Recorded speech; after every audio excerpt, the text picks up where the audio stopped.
think we have pretty much everyone here. There's probably more trickling in. So, good morning. My name's Asela Bandara, and thanks for the opportunity to be able to speak today. I work as the clinical lead for the HD program at Wave Life Sciences, and the HD community has had a continued impact on the work we do. And for that reason, we are rather excited to share our learnings and our approach to HD clinical development. And with that, our title is, it's rather long, it's a mouthful, Taking a Whack at Mutant Huntingtin using Allele-Selective Silencing and New Biomarkers to Accelerate Clinical Development. Now, there was already a really excellent introductory session on terminology, but I'd just like to know from a show of hands, how many of you are now familiar with Allele-Selective? Okay, yeah, that's good. Yeah, we could work with that. And biomarkers? Okay, good. So now we have 30 minutes to discuss more, take a deeper dive if needed. And so here we go. Oh, quick disclosure, and that is basically Wave is a research-based company, and with research there's uncertainty. So that uncertainty will be evident in the language used in this session. That QR code will take you to more details. So who are Wave? Have you heard of Wave? Okay, a few nods. So Wave, we are a biotechnology company. We work towards delivering transformational medicines for serious and life-altering conditions, such as Huntington's disease. And this is an area I'm really, really passionate about. I've had the privilege of working with Wave for the last 2 years, but their commitment to HD spans for more than a decade. And with the introduction of a new chemistry, the latest program was initiated in 2021 at Select HD. Select HD was an early phase clinical trial. It had 2 parts to it. The first part was a single dose cohort where patients were either administered 30 or 60 or 90 milligrams of Wave 003, the investigation molecule, through a lung puncture, and was compared against a placebo group. That led to positive data that allowed us to select 30 milligrams for the multi-dose part of the study. That's the second part.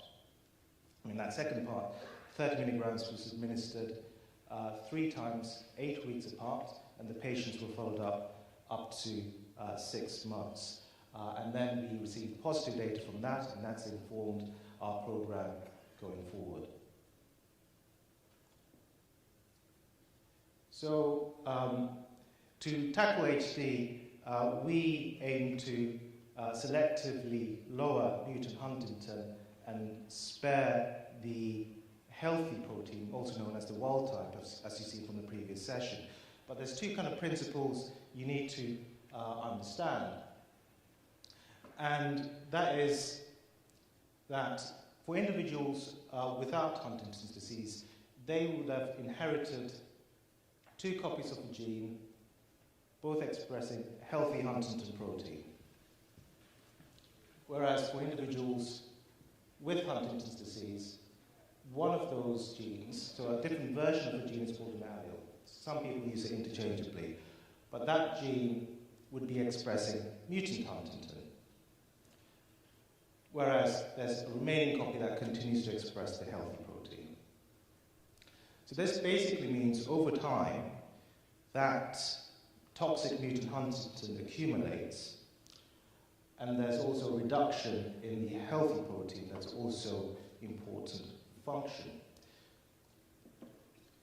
So that brings me to the second principle, and the second principle is, well, how about selectively just targeting the mutant gene? So that mutant gene is the one with the CAG expansion of 40 or more. So lowering that protein, and then whilst keeping the healthy gene untouched. And there's good reason to, because there's a lot of evidence showing that wild-type protein or healthy protein is really important for how the brain functions. So, for example, it allows for the nerves to communicate, is for their survival. There's the cerebrospinal fluid, that fluid that washes and nourishes the brain, and also making the nerves in the brain resistant to stresses. So it's quite appreciated that that healthy protein is needed. So that builds a rationale why you should only just target the mutant protein and spare the healthy. So those two principles were put into practice with our SELECT-HD study. And in SELECT-HD, this graph represents what happened in the second part of the study, where patients were administered 30 milligrams of 003 at baseline after 8 weeks and after another further 8 weeks, and then monitored up to day 197. This axis here shows you what happens to the average of that mutant huntingtin over time. And so this is the average of those individuals who were on active treatment. That's for those on the placebo. So by day 169, there was 46% reduction in the mutant protein compared to the placebo group. Next up, this is the same graph, but this time we're looking at the healthy protein, the wild type. And so again, 003 was administered at baseline, day 57, 113, so that's 8 weeks apart. Monitored up to day 169. And what's really, really crucial is we are able to demonstrate that the healthy protein remains untouched. It's preserved. It doesn't fall, that average doesn't fall below that baseline.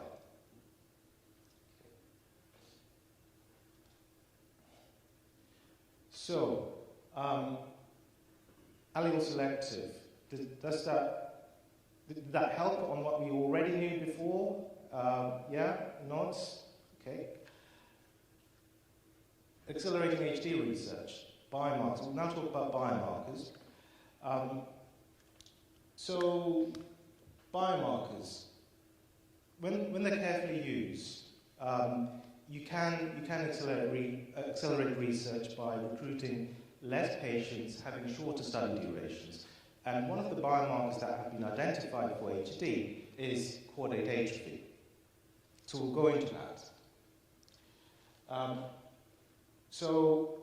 There are many interpretations for biomarkers, but essentially it gives you an early insight. It should be accessible and give you an early insight as to how well the patient is responding to treatment.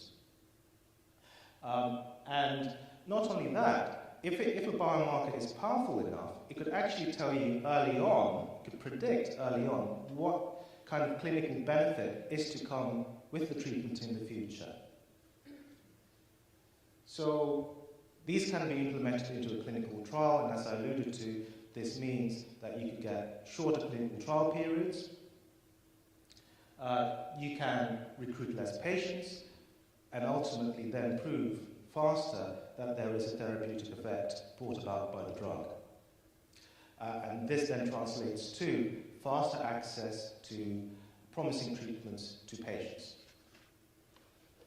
And the great news is, because of the hard work done by the HD community, several biomarkers have been identified and they're being implemented in clinical trials. We will now take an example of a biomarker and pretend that we are researching the treatment for hypertension. Do you know what hypertension is? We all do. It's commonly talked about. You shouldn't have a high blood pressure. And if you were to investigate a new drug for hypertension, you could have a biomarker for biological effect. And essentially, you'd administer the drug, and there could be some form of mechanism that relaxes the blood vessels and the blood pressure falls. And therefore, you have now demonstrated biological effect. So blood pressure is a marker of biological effect. But what's the problem? Is there a limitation of that? What do you think the limitation is? Any offers? Just by lowering the blood pressure, would that be enough to show that the drug is effective? No? Any offers? Why? Well, you see, the thing is that you're not sure what kind of clinical effect that would mean in the future. And that's what you need to prove. So then we'll take one step further. Markers of clinical association. So there's been many, many natural history studies ever since like the 1940s that showed having a high blood pressure correlates with cardiovascular disease. Okay? That could be either now or in the future. So this is correlation, it's association. But we could improve on that. And this is where you have biomarkers of prediction. And this is really important, this is really crucial stuff.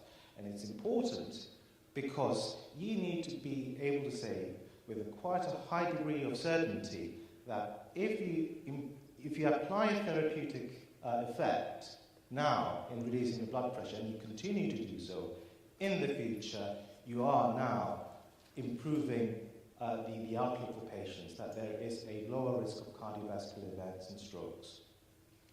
So this is a great example because blood pressure is successful in demonstrating biological effect, it's successful in showing clinical association, and it's successful in prediction. It succeeds in all those levels, and it's important to differentiate between association and causation. For that reason, for hypertension, blood pressure is a reliable and predictable biomarker. That therapeutic effect is linked to preventing future events. And this means that as a biomarker, you don't need to have hypertension studies running for many, many years, recruiting many, many hundreds of patients, because you could just show that consistently lowering just high blood pressure would be enough. You don't have to show prevention of cardiovascular events in the future.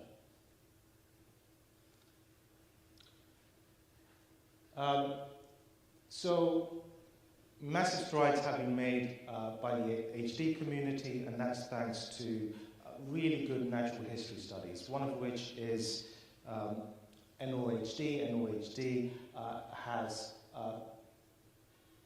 20,000 plus participants across 150 sites, 23 nations. That's a massive feat.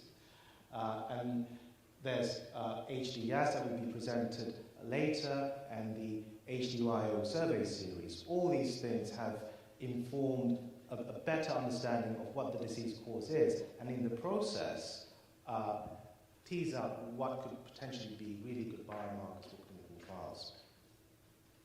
And some of you here may have even participated in these studies. So really a big thanks to you, and without that contribution, we really won't be here today with this kind of level of knowledge.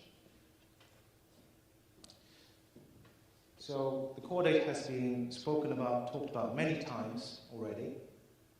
It's a deep structure in the brain. It could be thought of as a central processing unit, and it's involved in carrying out thoughts and movements. Now, what makes the caudate important is that it's made up of very, very specialized cells that are exquisitely sensitive to mutant huntingtin protein. So as that mutant huntingtin protein accumulates, you get loss of these specialized cells in the caudate. And as these cells are lost, the caudate starts to shrink. It loses volume. And that can be detected on MRI scans, sequential MRI scans. You can see the caudate starting to get smaller and smaller. That loss in caudate volume correlates with impairment in motor function, cognition, and mood. So you can't help but wonder, could altering the trajectory of caudate volume loss today affect the outcomes in functional loss in the future? Much like the hypertension analogy. Now, Wave's own analysis shows that just by slowing caudate volume loss by 1% annually could theoretically delay functional loss by 7.5 years.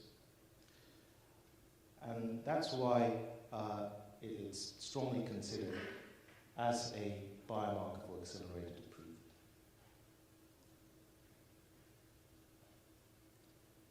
This is a very busy slide, but what I'd like you to appreciate is this. It's been built on the totality of the natural history data, showing how a patient with HD will progress across those HDYO stages that we talked about this morning, and what happens to clinical measures over time. This particular chart is for someone who has a CAG expansion of 42.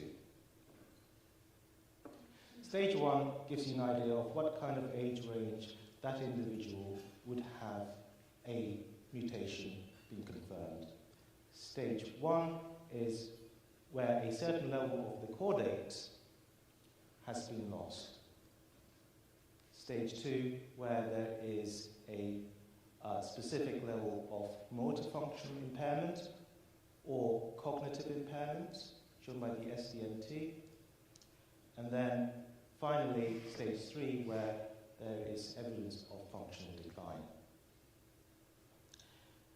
But the continuum between all these stages is caudate volume loss. And it is probably the very earliest biomarker to show change before the unfolding of stage 1, stage 2, stage 3.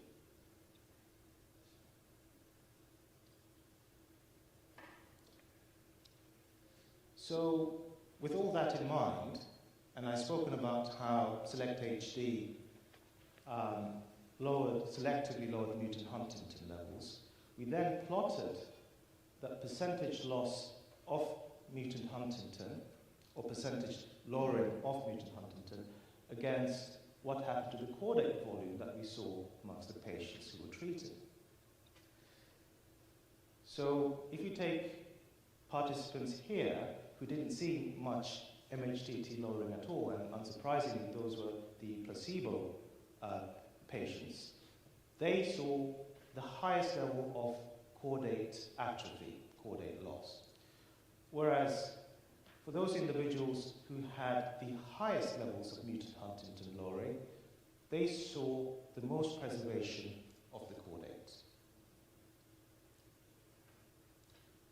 And that core circle there represents those who would have seen the highest level.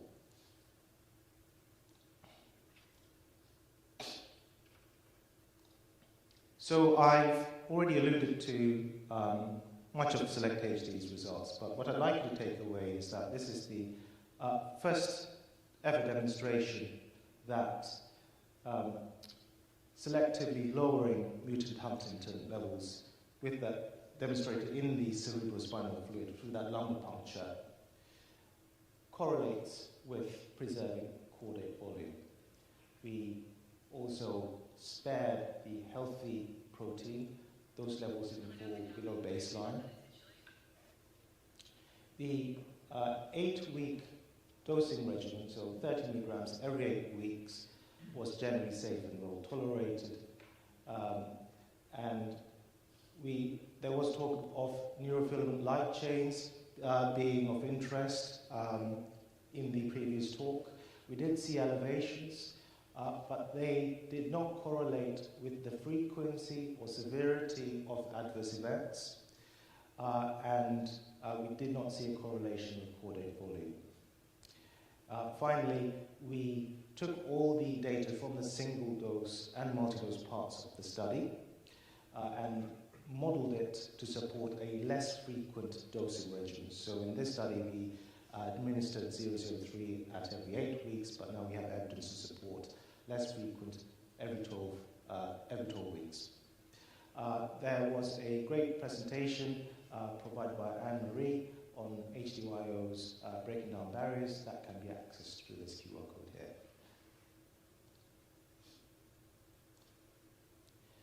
So for early trials, phase 1-2, the most important clinical measure or endpoint is safety. And so monitoring safety of our patients was paramount.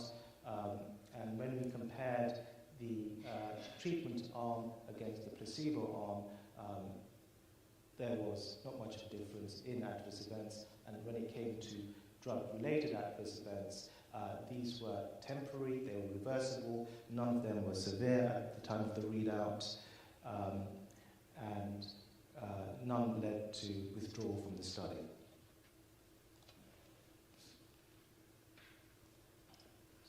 So next steps. So with the positive results from SELECT-HD as an early study showing that the chosen dosage is generally safe and well tolerated, we've proved the concept, we are now confident in moving ahead with a global, potentially registrational phase 2-3 study, and this will be in adults, and we'll be using the core data as a primary endpoint. So we expect to make a submission for the clinical trial approval by the second half of 2025, so that's this year. I also want to emphasize that your involvement in the HD community, that community engagement is really important, because the insights that we get from you will inform us on how we could make better clinical trials. What would really help that participation and identify blind spots. So please get involved either through HDYO, HDCAB, or your local regulatory agencies. And finally, a big thank you to all our clinical trial participants. It's not easy making all the visits and taking part in all the assessments. The investigators and staff who looked after our patients, research collaborators, and the entire community who worked with us when the trial was running. If you have any questions, please send us a line to this email address here, our patient advocacy team, or come and see me, or we'll be at our booth. Thank you very much.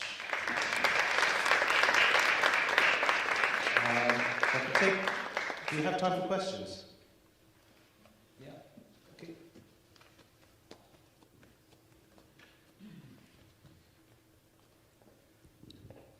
On the HDYO scale, where were the patients when you did the first study? Yeah, that's a really good question.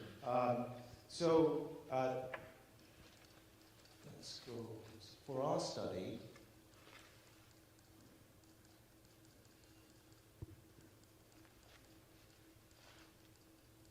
where is it?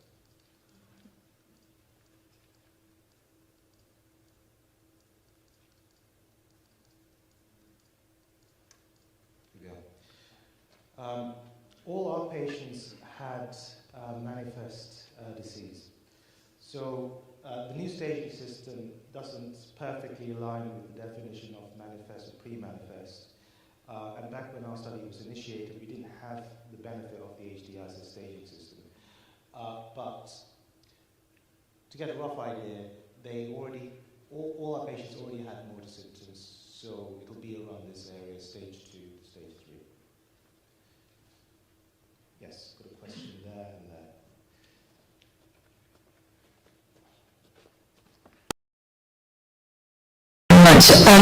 So if somebody who had was gene positive for Huntington's disease and went and had an MRI brain scan, for some other reason, would they be able to see caudate changes on that brain scan? So are you alluding to anyone who's perhaps an HDYO says 0? Exactly. Yeah. So to give a bit more definition then, to be diagnosed with HDYO-1, that HDYO-1 definition has been created by taking everyone with HD and comparing it to healthy controls, right? And if for your age you have a caudate volume which is 95% lower generally compared to healthy controls, then you would be classified as HDYs as well. And so that's a lot of caudate to be lost. So theoretically, you'd imagine that even very early on in disease, or as in just having confirmation of the mutation, there could be an observational loss in caudate volume compared to individuals without HD, but at the same time, there's a risk of identifying false positives. So to answer your question, I think at a theoretical level, yes, you'll be able to identify caudate volume loss, but what it means in terms of staging, that's an unknown. I think they have to be specialised scans, don't they? So you wouldn't be able to just walk into an MRI anywhere, and they'd be able to measure that level of difference? Yeah, so our understanding has been based on even the older scans, the 1.5T scans, and surprisingly, even in very early HD, there is evidence of atrophy compared to healthy controls. But yes, no, I take your point. The better the scan, the higher the fidelity, the more certainty you have. Yeah.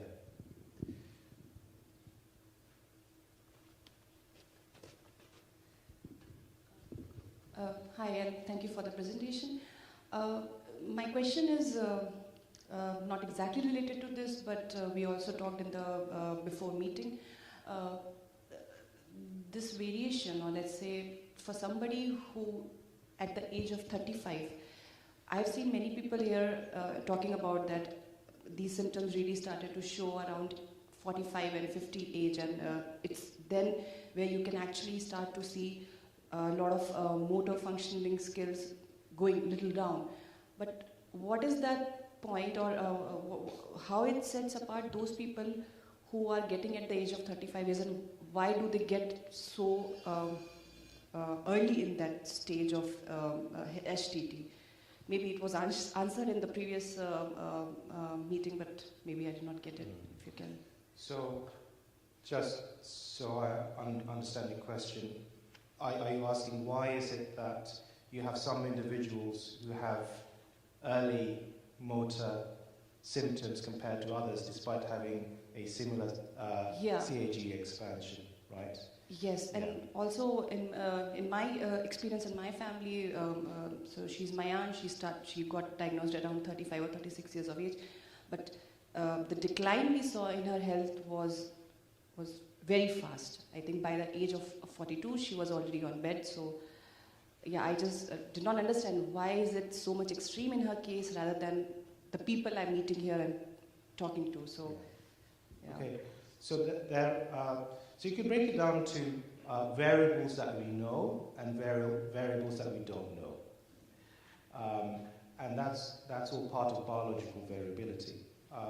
So variables that we know are, for definite right now, is the CAG expansion. As the CAG expansion continues to increase, there's faster onset. So this chart becomes shorter for those individuals. So you run through each of those stages much faster. Other factors that are being appreciated are genetic modifiers. Those are talked about quite a lot.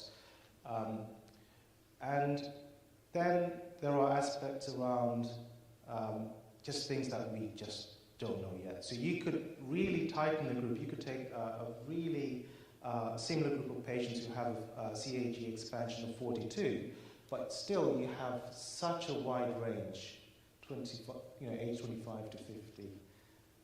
And so this forms the unknown part of biological variability, unfortunately. Yeah, okay, thank you.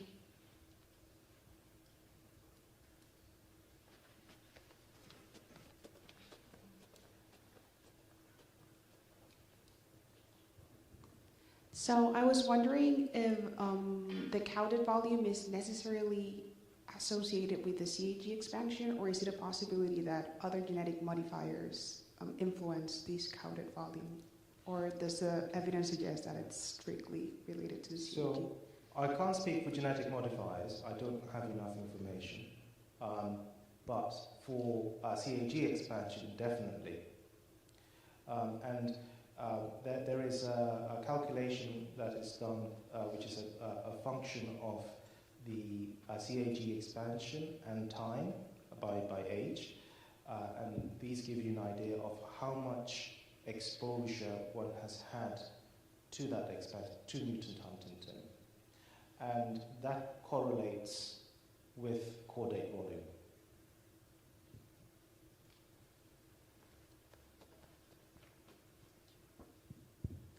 Was there any correlation between the therapeutic effect and the CHD repeats expansions? Or do you see like an ideal starting point for the therapeutic starting date? Yeah, that's a good question, and that's an analysis we didn't carry out. So I wouldn't know, and I'm sorry, I won't be able to answer that. I think we have time for about one or two more questions, if anyone else has a question. I'm sorry. Can you, so allele specific lowering is, it seems like it's a good approach, but can you talk about some of the challenges with that and sort of trying to find